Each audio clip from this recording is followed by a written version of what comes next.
कानपुर शहर की है। कानपुर शहर में एक परिवार रहता था। उस परिवार में सिर्फ 2 लोग रहते थे। 2 लोग में मीना और मनोज। ये दोनों अपनी ज़िंदगी बहुत अच्छे से गुजारे। दोनों ही जॉब करते थे और जॉब में जाते एक साथ, घर में आने के बाद दोनों एक साथ मिल बांट के काम करते। बहुत प्यार था दोनों में। लेकिन उनको एक दुख था। इनकी शादी को 3-4 साल बीत गए थे, लेकिन उनके घर में कोई संतान नहीं थी।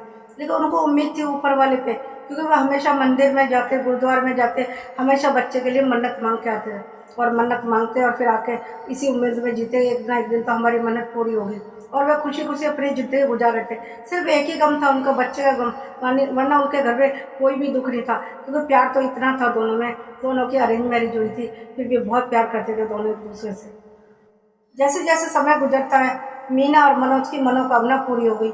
उनके घर में कुछ दिनों के बाद एक बेटी का जन्म होता है। दोनों फूले नहीं समाये, हमारे घर में लक्ष्मी आ गई है और हमारी जो मन्नत है वह पूरी हो गई।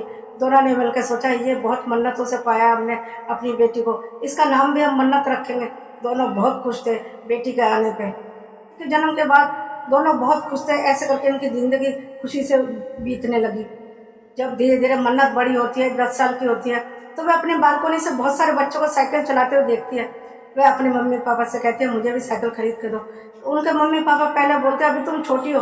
वह कहती है कि सब बच्चे चलाते मैं भी चलाऊंगी। उसकी जिद पे उसको साइकिल ला के दे दी और उन्होंने कहा ठीक है, बाहर नहीं जाओगी साइकिल लेके, सिर्फ अपने पार्किंग में चलाओगी। वह कहती है ठीक है, लेकिन वह रोज ही पढ़ाई के बाद पार्किंग में साइकिल चलाती। एक दिन क्या होता है, बाहर बहुत सारे बच्चे गली के बाहर साइकिल चला रहे थे। वह भी जिद करने लगी कि मैं भी बाहर जाऊंगी, सब बच्चे चलाते मैं भी चलाऊंगी। उसकी मम्मी कहती है नहीं मैं तुम्हें जाने नहीं दूंगी। वह रोने लगती है। जब वह रोने लगती है उसकी मम्मी कहती है ठीक है बाहर चली जाओ, लेकिन गली से बाहर नहीं जाना। वह कहती है ठीक है, और तुरंत बाहर चली जाती है और बच्चों के संग साइकिल चलाने लगती है। बहुत खुश थी कि मैं भी आज साइकिल चला रही हूँ बच्चों के साथ गली में। अब तो मन्नत रोज ही साइकिल चलाने के लिए बाहर जाने लगी और साइकिल चलाती। एक दिन क्या होता है, वह साइकिल चलाते चलाते गली से बहुत दूर निकल जाती है, क्योंकि उसे पता ही नहीं था। वह तो खुश थी साइकिल चलाना आ गया मुझे, और बहुत आगे निकल जाती है। जब आगे जाती है तो वह रास्ता भूल जाती है और रोने लगती है। जब वह रोने लगती है तो थोड़ी दूर पे 4 लड़के आपस में बात कर रहे थे, और जब उसको रोते हुए देखते तो आके बोलते बेटे क्या हुआ। वह कहने लगे मैं रास्ता भूल गई। तो चारों कहते हैं ठीक है बेटा घबराओ मत, मैं तुम्हें घर छोड़ दूंगा, तुम सिर्फ हमें बताओ कि कौन सी गली से तुम आए हो। वह थोड़ा थोड़ा रास्ता बताती है। इतने में एक लड़का उसको साइड में ले जाता है। वह कहता तू इसको घर में छोड़ के आएगा, तू पागल हो गया। फिर वह कहता क्यों पागल हो गया क्यों, एक छोटी सी बच्ची हम मदद नहीं करेंगे तो कौन करेगा, वह रास्ता भूल गई है, तुम देख नहीं रहे हो उसके रोते रोते क्या हालत हो गई है। लेकिन एक उसमें से 3 लड़के बोलते हैं तू पागल हो, चल हम इसको ले जाते हैं, और उसको ले जाते हैं दूसरी जगह। फिर दूसरा लड़का जो एक अच्छा था वह कहता है मैं नहीं जाऊंगा तुम्हारे साथ। वह उसको कहने लगा क्या ये तुम्हारी बहन लगती है, तुम्हारी घर की है। ऐसे करके वह उसको भी अपने संग शामिल कर लेते हैं और काफ़ी दूर ले जाते हैं लड़की को घर छोड़ने के बहाने, और उसके संग गलत काम करते हैं। गलत काम करने के बाद लड़की जब सोचते हैं कि जब ये होश में आएगी सारी बात बता देते, दूसरे सारे आपस में बात करते हैं कि अब क्या करें। तो वह चारों मिलकर सोचते हैं क्यों ना हम इसको ख़त्म कर दें, और चारों ने मिलकर उसको ख़त्म कर दिया। मीना ने देखा काफ़ी देर हो गई, मन्नत अभी तक साइकिल चला के घर नहीं आई। वह घबराने लगती है, तुरंत गली में जाती है। गली में देखती है मन्नत तो है ही नहीं। सब बच्चों से पूछती है, बच्चे बोलते हैं वह बहुत तेज साइकिल चला रही थी, हमारे संग कंपटीशन कर रही थी और बहुत आगे निकल गई, हमें नहीं पता वह कहाँ गई। वह घबराने लगती है, तुरंत मनोज को फ़ोन करती है। मनोज तुरंत चला आता घर पे और उसको बोलता है तुमने नौकरी इसलिए छोड़ी थी ना कि उसके पे ध्यान रखो, लेकिन तुमने उस पर ध्यान नहीं रखा। वह कहने लगी उसने कहा था मैं गली में ही चलाऊंगी, वह जिद कर रही थी इसलिए मैंने उसको छोड़ दिया, अब मैं क्या करूँ। फिर पुलिस थाने में जाते हैं तुरंत और उसकी रिपोर्ट कराते हैं, उसका कुछ पता नहीं चलता कहाँ गई। दोस्तों मेरा यह कहानी सुनाने का मकसद सिर्फ ये है, यदि हम अपने बच्चों को प्यार करते हैं तो इसका मतलब ये नहीं कि हम उनको आज़ाद छोड़ दें। मीना ने नौकरी सिर्फ अपनी बेटी के लिए ही छोड़ी थी और उस पर ध्यान रखने के लिए छोड़ी थी कि मैं इसका अच्छे से ध्यान रखूंगी। उसका क्या फर्ज नहीं था कि यदि वह बाहर साइकिल चला रही तो बार बार उसको देखूं, उस पर निगरानी रखूं। यदि वह उस पर बार बार ध्यान रखती तो वह साइकिल चलाते चलाते खो नहीं जाती। बच्चे अक्सर साइकिल चलाते चलाते कंपटीशन करते हैं, होड़ लगाते हैं कि मैं आगे जाऊंगी। ऐसे ही मन्नत ने किया, वह साइकिल चलाते चलाते काफ़ी आगे निकल गई और उसे अपने घर का पता तक नहीं था कि मैं कैसे वापस जाऊं।